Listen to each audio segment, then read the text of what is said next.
Breaking చూస్తున్నాం. July 20 నుంచి parliament వర్షాకాల సమావేశాలు ప్రారంభం కాబోతున్నాయి.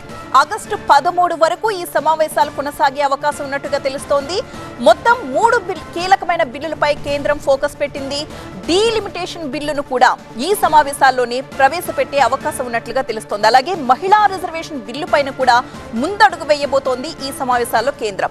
ఇక రాజ్యాంగ సవరణ బిల్లుపై ప్రభుత్వం వ్యూహాత్మక అడుగులు వేయబోతున్నట్లుగా తెలుస్తోంది. ఎన్డీఏ సర్కారుకు ఒక అగ్ని పరీక్షగా నిలవబోతున్నాయి ఈ సమావేశాలు. మొత్తం 3 కీలక బిల్లులపై కేంద్రం ఫోకస్ పెట్టింది. డీలిమిటేషన్ బిల్లును ప్రవేశపెట్టే అవకాశం, అలాగే మహిళా రిజర్వేషన్ బిల్లు పైన కూడా ముందడుగు వేయబోతోంది కేంద్రం. అలాగే రాజ్యాంగ సవరణ బిల్లుపై కూడా ప్రభుత్వం వ్యూహాత్మకంగా అడుగులు వేయబోతోంది. త్వరలోనే దీనికి సంబంధించిన అధికారిక షెడ్యూల్ అయితే రిలీజ్ కాబోతోంది. జూలై 20 నుంచి పార్లమెంట్ వర్షాకాల సమావేశాలు ప్రారంభం కాబోతున్నట్లుగా ఆగస్టు 13 వరకు కొనసాగే అవకాశం ఉన్నట్లుగా తెలుస్తోంది. పూర్తి డీటెయిల్స్ అందించడానికి మా ప్రతినిధి గోపీకృష్ణ సిద్ధంగా ఉన్నారు. గోపీకృష్ణ, పార్లమెంట్ వర్షాకాల సమావేశాలకు రంగం సిద్ధమవుతోంది. జూలై 20 నుంచి ఆగస్టు 13 వరకు ఈ పార్లమెంట్ వర్షాకాల సమావేశాలు కొనసాగే అవకాశం ఉంది. ఎన్డీఏ ప్రభుత్వానికి అగ్ని పరీక్షగా చాలా కీలకంగా మారబోతున్న ఈ సమావేశాలు. ఎందుకంటే కీలక బిల్లుల్ని ఈ పార్లమెంట్ సమావేశాల్లో ఆమోదింపజేసుకోవాలని చెప్పి కేంద్ర ప్రభుత్వం భావిస్తోంది. అది ప్రధానంగా ఎన్నికల రాజకీయాలను ప్రభావితం చేసే విధంగా ఈ బిల్లుల పైన ఫోకస్ చేసింది కేంద్రం.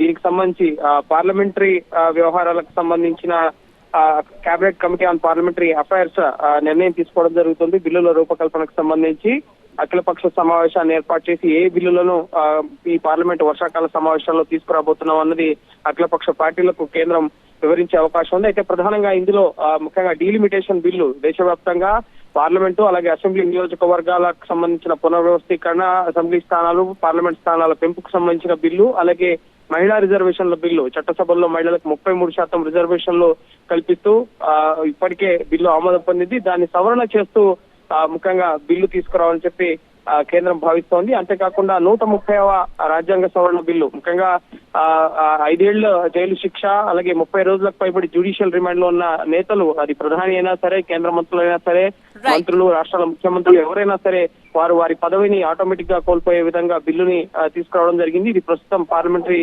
స్టాండింగ్ కమిటీ జేపీసీలో ఉంది. జేపీసీ ఈ నెల ముఖ్యంగా 20వ తారీఖు వరకు కూడా తను ఇప్పుడు రిపోర్ట్ ని సబ్మిట్ చేయబోతోంది. సో ఈ సమావేశాల్లోనే ఆ బిల్లు కూడా తీసుకురావాలని చెప్పి కేంద్రం భావిస్తోంది. సో ఇప్పటికే అనేక రాష్ట్రాల నుంచి అనేక మంది పార్టీల నేతలు బీజేపీ ఎన్డీఏ వైపుకి మొగ్గు చూపడం, కావాల్సిన 1/3 ముఖ్యంగా 2/3 మెజార్టీని కూడా ఇటు పార్లమెంట్ లో తమకుంటుందన్న ధీమాతో ఈ బిల్లుల్ని ఆమోదింపజేసుకోవాలని చెప్పి కేంద్ర ప్రభుత్వం భావిస్తోంది. చాలా కీలక బిల్లులు ఈ సమావేశాల్లో రాబోతున్నాయి. Right, thank you Gopikrishna.